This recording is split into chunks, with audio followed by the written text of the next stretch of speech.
Hi Bluebells, welcome back to Sunday Brunch. In this episode of A Little Something Sweet, I just want to kind of go over and talk to you about something that I've been thinking about, and I think it's a topic of conversation that a lot of people struggle with, and it is the idea of why is there evil in this world? Why is there sin? Why do terrible things happen? To the innocent, to us, to marriages, to people, to family, to kids. It's a terrible thing when terrible things happen. And I think a lot of us that struggle with faith, maybe not necessarily just the beginning of faith, and maybe you feel a prick of your conscience, or maybe you feel doubt in the way that you've lived, or, and not necessarily in a bad way, but just lived without faith, without knowing God the way that you know maybe you could, or the way that you see others see God or seek him and know him. And oftentimes, I think a lot of people shy away from this topic because it's not easy, it's very hard, but it is not the double-edged sword people think it is. God did not create sin. He did not let sin in this universe, in this paradise that he created. Sin got in, right? Sin and evil are not subject to God. He is grace. He is love. He is forgiveness. Yes, he is mighty. Yes, he is righteous. And he is everything in between what God is. But he is also everything in between what God isn't. He is not a contradiction to anything that he says, anything that he is, and anything that he has created, right? And I know that this might step on some toes, but he created man and he created woman. And there isn't anything in and around or between what he created in his creation. There is man and there is woman. Just like, for an example, even the shape of a triangle, you can't make a four-sided triangle still be a triangle. That's contradictory to truth. And anything that's contradictory to truth goes against God and his creation and everything that he is the pillar of. So God is not the pillar of sin. He's not the pillar of evil. And that being said, and I'm sure a lot of people know that, and if you didn't, that's okay, but he does not warrant evil and he does not allow it. It just is, and it has nothing to do with him. It just is. And it's a really sad ideal.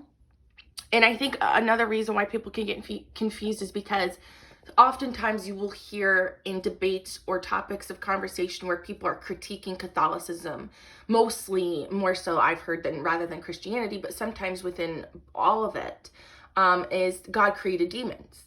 No, God created angels, and a lot of I think it was 1/3 of the angels, or maybe less, that fell from grace, fell and turned away from God, and didn't want to follow him, didn't want to uphold his laws, and they wanted to be like him, and so angels fell, right? Lucifer was, or is, I guess you could say, was an angel, and he fell from grace.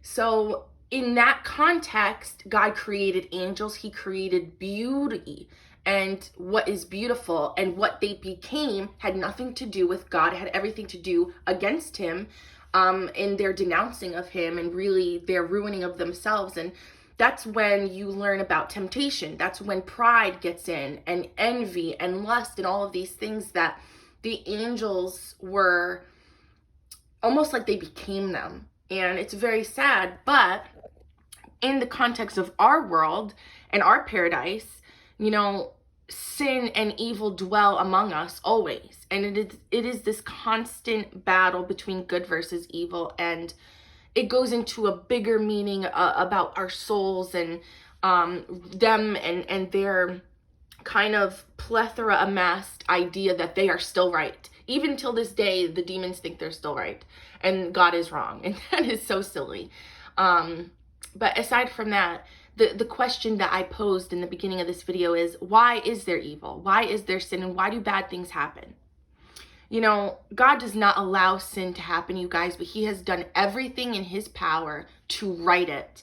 And that is when you have to look at the context of everything within history we have within the Bible of Noah's Ark, and the fact that it grieved him so much, the sin and the evil that was going on, that his creation, humans, that he gave us the free will to choose. You know, we choose if we want to sin. We choose. People choose to do evil things. And to put that on the fault and lay it before the feet of God is wrong, because he is not choosing these things. He does not allow it. It just is. And he has done so much to right the evils of this world, to right sin, not necessarily to purge them. There's no such thing as purging sin without completely wiping out the entirety of the universe. It's impossible. He tried that, and it happened, and then it bore the covenant with Noah and Noah's Ark, and the fact that he had to blot out everything that he created. He had to blot it out and start again and press the reset button. And what happened? It was beautiful. The covenant with Noah, it was the start of everything new, but sin was still there. It was still present. It was still prevalent as time went on. And to say that it is God's fault or God allows these terrible atrocities in our world to happen is not right. It is a faulty way to think. And it's hindering on pride, and it also hinders on confusion, because not everybody prideful thinks this way. Some people can really genuinely have this concern of, why would he, the almighty, all-powerful, allow this? He doesn't. It's within us, you guys. We're human. Humanity bears the power of the question and the decision and the fork in the road. Do we choose good and evil? Some people struggle with this every single day, where they choose to sin knowingly, and then there is the way in which people choose to sin unknowingly. I've sinned unknowingly, but having the knowledge and concise idea of what is right and wrong. So it really goes into the free will that we have as a human race, and what does that bear? Then it goes into temptation. Then it goes into the spiritual warfare of our world, and why God did everything he did, like sending us his son to not condemn this world, but to save it, to save us. So I think it's a very huge, really loaded question and topic of conversation, but I think it's the right one to have, but it has to be in the right way with the right people. I know there's a lot I can learn myself of this conversation and topic, but I think it's good to open the door and to talk about it, because sometimes this one question can shy people away from faith. You know, don't question God before you dare to question yourself and the things that we choose to do in this world and the things we choose to not do in this world. So if you want to sit here and say, well, why doesn't God help? Why don't we? Why don't we change our ways? And why don't we help in the ways that we absolutely can and we choose not to?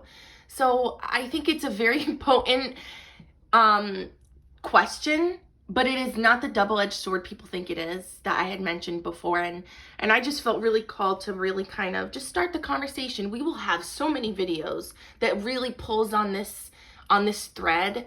But I think it's the right one to really kind of talk about and bring to everybody's attention, because I know it's a question I sometimes will think, but more so than that, it's a question that I hear always against, and in the way of kind of a talking point against Christianity and Catholicism. And it's really sad.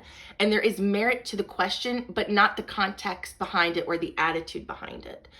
Because it's sad. Why are these things happening in this terrible place that people will then contrive to it being a terrible world? And it's not. It's just we allow it.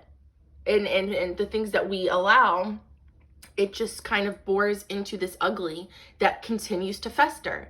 And it's kind of along the lines of, well, as, you know, you have a wound, right, because of something that's terrible that has happened, the wound of sin, but then you turn around and try to patch it with more sin.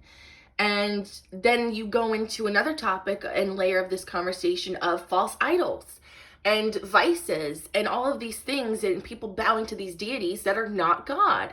And, you know, again, this might hinder some toes here. I might step on some toes, but, you know, some people will talk of other religions, and I will always speak in the utmost respect, because everyone can believe what they want. But some people really flock to Buddha or Muhammad and different religions and different aspects, but Buddha is dead, Muhammad is dead, and Jesus rose from the dead. So if we're going to sit here and have this topic of conversation, it really should be at the precipice in the point of not to denounce other religions or other people's beliefs to uplift our own. I don't think people should do that. But the reason why I gave that example is because after everything is said and done and this entirety of this world turns to dust, we are going to be faced with the truth. And whatever that truth is, it is, a lot of what people think that they believe. Some of us are wrong. And of course, I don't think I am, but I think it really does speak again to the layers and the point of this really scary ideal that it is God's fault. No, it is not. If we could dare point the finger at God before we can do it to ourselves in the mirror, that's a problem. That's a serious problem. And I think it's definitely a good conversation to have and to always, again, pull on the thread in the future. So I hope I did not offend anybody. And if I did, I hope I have the utmost respect for everybody.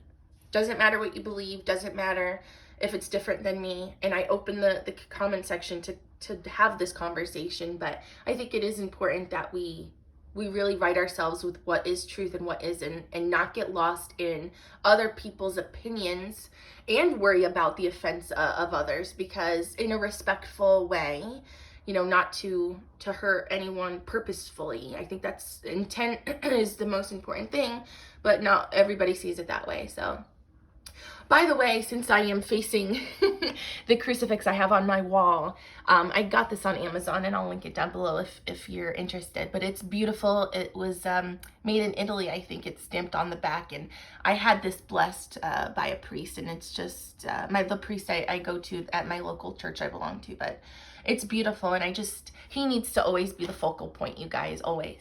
So God bless, and I know this was a loaded little episode of Sunday Brunch, but I just wanted to kind of really expand on this conversation. And again, I hope I didn't offend anybody, but I at the risk of doing so, I'm still gonna spread God's word, and I won't apologize for that. So have a good day, Bluebells, and I will talk to you in the next video. Bye.